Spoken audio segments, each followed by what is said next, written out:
अगली बड़ी खबर जगदलपुर से है, जहां झीरम हमले के मास्टरमाइंड का सरेंडर बता दे चैतू उर्फ श्याम दादा ने सरेंडर किया। 10 अन्य नक्सली का भी आत्मसमर्पण। आईजीपी सुंदरराज के सामने समर्पण किया। 2013 में 30 कांग्रेस नेताओं की हुई थी मौत। दरभा डिवीजन का इंचार्ज रह चुका है। तो बड़ी खबर आपको बता रहे हैं, 10 अन्य नक्सली का भी आत्मसमर्पण।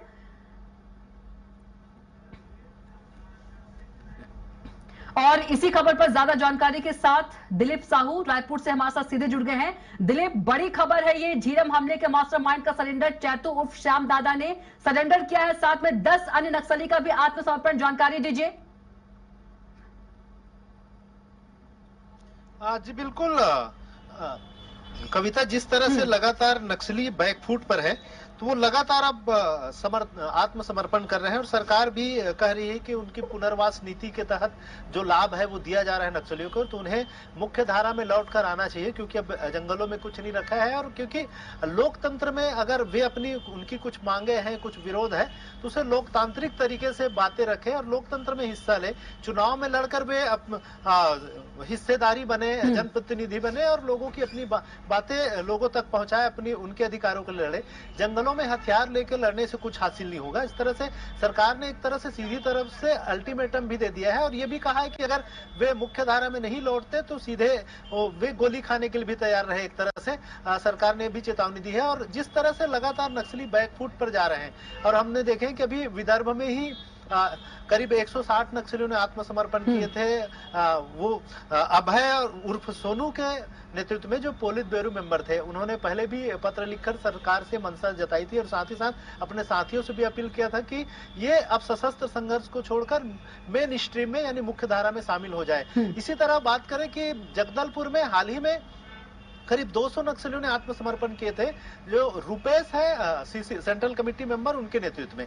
इसी तरह आज जो चैतू दादा ने जो जिस तरह से आत्मसमर्पण किया है, तो इसी का कड़ी माना जा सकता है। और एक तरह से नक्सलियों की ओर से यह भी लेटर जारी किया गया है, जिसमें यह कहा गया है, नक्सलियों के जो सेंट्रल कमेटी के प्रवक्ता है अनंत, उनके ओर से एक लेटर जारी किया गया। उसमें साफ तौर पर कहा गया, पहले जो पत्र जारी किया था उसमें 15 फरवरी तक का समय मांगे थे सरकार से, लेकिन अब 1 जनवरी तक का समय मांगा गया है और कहा गया है कि पूरी जो पार्टी है, तमाम जो कैडर्स है, वो आप आत्मसमर्पण करेंगे, मुख्य धारा में आ जाएंगे।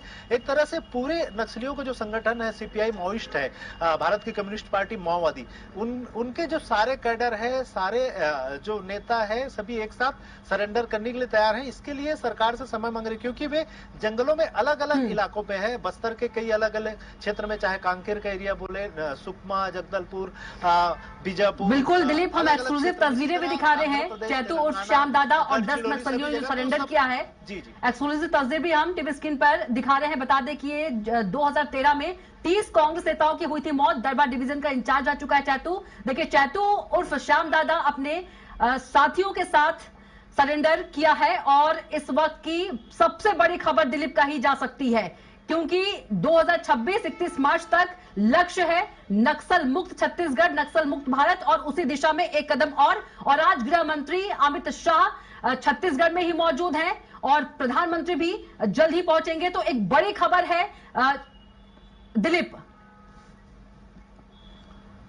जी बिल्कुल कविता, जिस तरह से आज छत्तीसगढ़ में डीजीपी आईजी कॉन्फ्रेंस हो रहे हैं, केंद्रीय गृह मंत्री अमित शाह पहुंचे हुए हैं और प्रधानमंत्री नरेंद्र मोदी भी थोड़ी देर में पहुंचने वाले हैं। ऐसे में जिस तरह से नक्सली आत्मसमर्पण किए हैं, चैतू दादा जिस तरह से समर्पण किए हैं और उनके साथ 10 नक्सली भी इस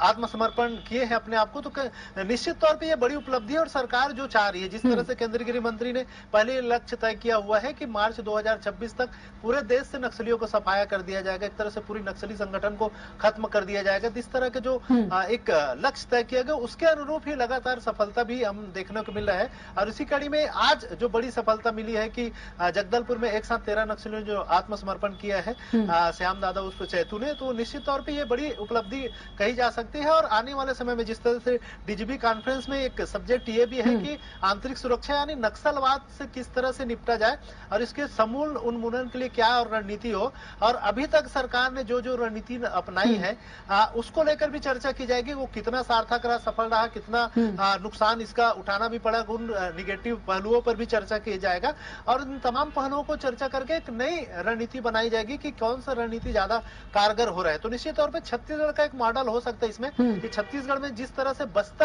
बस्तर के चाहे कर्रेगुटा की पहाड़ी की बात करें या फिर दंतेवाड़ा और नारायणपुर के अंदरूनी एरिया, चाहे मार डिवीजन की बात करें, तमाम जो क्षेत्र ऐसे क्षेत्र जो एक समय नक्सलियों का गढ़ माना जाता था, नक्सलियों का कोर एरिया माना जाता था, उनके बेस कैंप वहां हुआ करते, तो उन तमाम जगहों पर अब सुरक्षा बल के जवान पहुंच रहे हैं, उन्हें घेर कर मान रहे हैं, उन्हें पकड़ रहे हैं, उन्हें आत्मसमर्पण करने को लेकर मजबूर करना, तो निश्चित तौर पर एक बड़ी सफलता है। और इसी कड़ी में आज जिस तरह से जगदलपुर में नक्सलियों ने आत्मसमर्पण किया है, ये इसी का एक हिस्सा है कि जवानों को लगातार जो सफलता मिल रही है। जी बिल्कुल दिलीप, आपका बहुत ही धन्यवाद हमारे साथ जुड़ने के लिए और तमाम महत्वपूर्ण जानकारी देने के लिए।